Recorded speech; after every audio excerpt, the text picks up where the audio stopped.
और मेरी सहयोगी गीता मोहन इस वक्त ईरान में मौजूद है। हॉर्मुज़ में जो तनातनी बढ़ी है गीता, उससे लेकर ये सवाल मेरा जुड़ा हुआ है। ईरान और अमेरिका के बीच हॉर्मुज़ के बाहर फायरिंग की घटना हुई है, इसे लेकर क्या खबरें वहां पर आ रही हैं, क्योंकि दोनों देशों के अलग अलग दावे। देखिए, स्ट्रेट ऑफ हॉर्मुज़ बहुत ही सेंसिटिव इलाका है जहां पर ईरान ने पहले ही कह दिया है कि वो किसी भी शिप को उनके इजाज़त के बगैर वहां से जाने नहीं देगा। और उसके बावजूद अमेरिका कोशिश कर रहा है कि कैसे वो शिप्स को वहां से निकाल पाए बिना ईरान की इजाज़त के।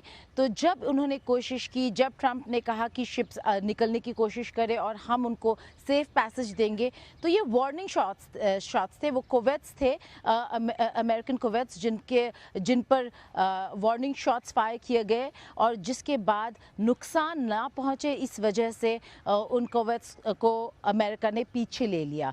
तो और आज अगर आप देखें, डोनाल्ड ट्रंप ने एक स्टेटमेंट भी दिया है जहां पे कहा है कि अगर आपको तकलीफ है, साउथ कोरिया को ऑयल प्राइसेस पे से तकलीफ हो रही है, तो जुड़ जाए इस जंग में।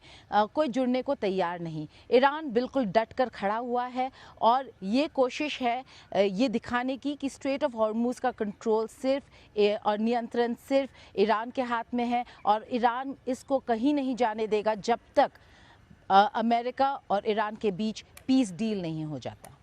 और क्योंकि गीता आप ईरान में मौजूद हैं, आपको वहां से क्या मालूमात हो रही है कि हॉर्मुज़ पर इस वक्त किसकी पकड़ ज्यादा मजबूत है? क्योंकि अमेरिका तो हॉर्मुज़ से बाहर है, तो वहां क्या हालात हैं इस वक्त ताजा? कहते हैं छोटे छोटे नाव जो स्ट्रेट ऑफ हॉर्मुज़ पे हैं, जो सैटेलाइट भी नहीं पकड़ पाते, वो बोट्स आज ईरान के काम आ रहे हैं। क्योंकि बड़े शिप्स को तो अमेरिका ने ध्वस्त कर दिया, ये कहते हुए कि हमने ईरान की पूरी नेवी ख़त्म कर दी है। लेकिन अगर पूरी नेवी ख़त्म हो गई है, अगर एयरफोर्स ख़त्म हो गई है, अगर मिलिट्री बिल्कुल ध्वस्त हो चुकी है, तो स्ट्रेट ऑफ हॉर्मुज़ पे अभी भी ईरान का नियंत्रण कैसे है? उन्होंने बोट्स डिप्लॉय कर रखे हैं, बहुत छोटे नाव जिसमें गन्स और रॉकेट्स हैं, और वो वार्निंग शॉट्स जब छोड़ते हैं तो फिर किसी भी शिप को वहाँ से निकलना उनके लिए नामुमकिन है। क्योंकि अगर कोई भी शॉट शिप में लग जाए, कोई भी रॉकेट शिप पर लग जाए, तो नुकसान उस देश का है जिस देश का वो शिप है।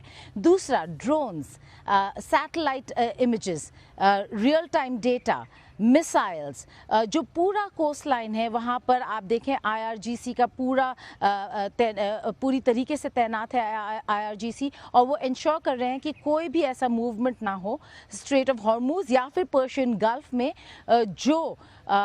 जो उनके मुताबिक ना जा रहा हो। तो इसीलिए उन्होंने कई तरीके इस्तेमाल कर रखे हैं ताकि वो ना केवल नियंत्रण रख पाए, वो नज़र भी रख पाए। और अमेरिका को आज बड़ी मुश्किल हो रही है।